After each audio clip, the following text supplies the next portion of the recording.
Hello বন্ধুরা, welcome back to my channel. তো আজকে আমরা কলেজা মশলা বানাবো। তো প্রথমে আদা রসুন লঙ্কা পিষে নিয়েছি, পেশা হয়ে গিয়েছে। তারপরে কলেজা বাটির মধ্যে ছিল, সেই কলেজাটা কড়াইয়ের মধ্যে দিলাম সিদ্ধ হওয়ার জন্য। তো সিদ্ধ হয়ে গেছে। কড়াইয়ে প্রথমে তেল দিলাম, তেল দেওয়ার পরে আমরা গোটা জিরা দিলাম। গোটা জিরে দেওয়ার পর আমরা পেঁয়াজ দিলাম। পেঁয়াজ দেওয়ার পরে আমরা একটু ভেজে নিলাম।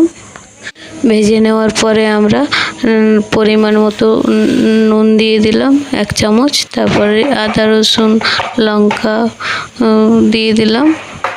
আদা রসুন লঙ্কা দেওয়ার পরে আমরা একটা টমেটো দিয়ে দেব। একটা টমেটো দেওয়া হয়ে গেছে। কাশ্মীরি লঙ্কা দিলাম, মিট মশলা দিলাম, চিকেন মশলা দিলাম।